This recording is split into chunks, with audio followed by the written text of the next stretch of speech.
Olá e bem-vindos! Hoje vamos conversar sobre algo que é mesmo muito importante: as regras de proteção da APPF.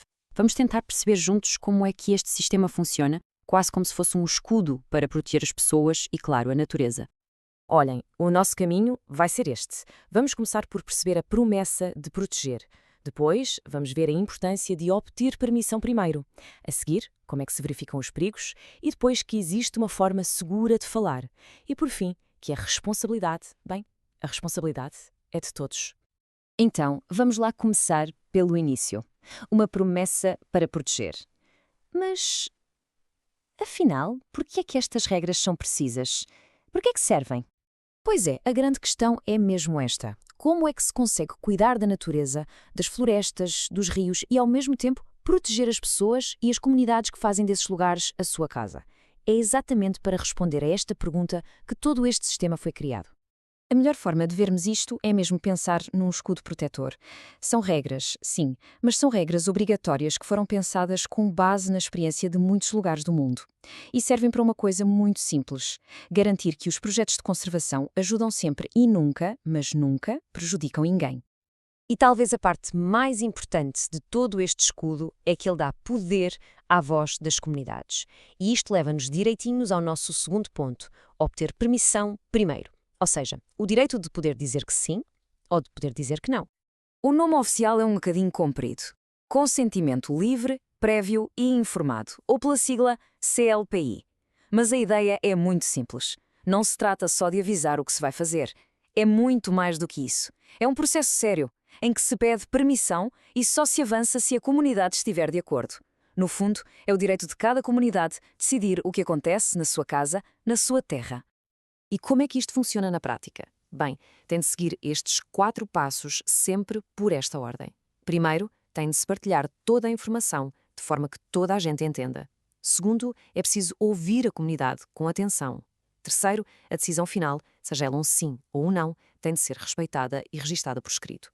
E por fim, a conversa não acaba aqui, tem de continuar sempre aberta. E o mais importante de tudo, a decisão tem de ser livre, sem pressões de ninguém.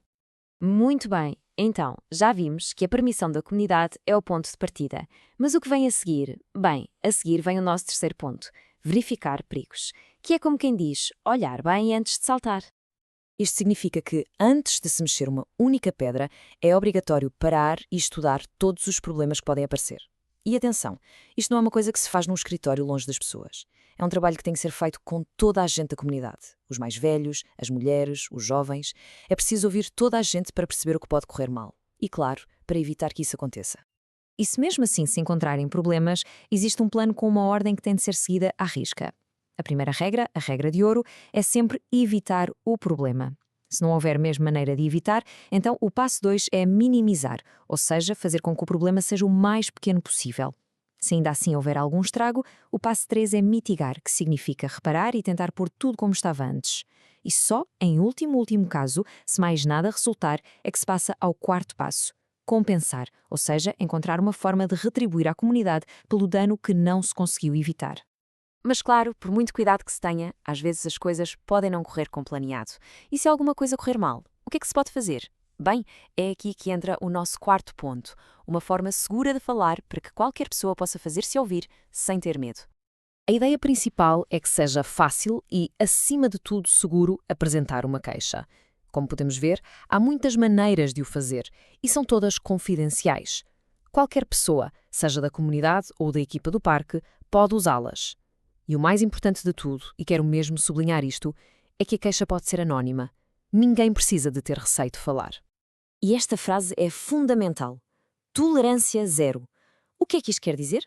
Quer dizer que não há desculpas. Ponto final. Qualquer queixa sobre abuso ou assédio é levada muito a sério e tem de ser investigada logo. E tão importante como isso, quem denuncia está protegido. Ninguém pode sofrer represálias por ter tido a coragem de falar. Ok, tudo isto parece muito bom no papel, certo? Mas quem é que garante que este escudo protetor funciona na vida real? Quem é que tem de o segurar? E a resposta é: a responsabilidade é partilhada. Funciona como uma balança. De um lado da balança estão os direitos da comunidade, o direito a ser ouvida, a estar segura, a dizer que não e a apresentar queixa sem medo. E do outro lado, para equilibrar, estão os deveres da gestão, o dever de ouvir, de proteger, de respeitar as decisões e de responder a todas as queixas. E no nosso dia-a-dia, o que é que isto quer dizer? Bom, para as comunidades, significa que a sua voz conta nas decisões sobre a sua terra e que há sítios seguros para falar se houver problemas. E para a gestão do parque, significa que tem a obrigação de pedir consentimento, de verificar todos os riscos e de dar uma resposta a todas as queixas que receberem. No fundo, tudo o que falámos até agora resume-se a uma ideia muito simples, mas muito, muito poderosa. A verdadeira conservação, a que funciona, é aquela que protege a natureza e protege as pessoas. Não é preciso escolher entre uma e outra. Com estas regras, a promessa é proteger as duas coisas, sempre juntas.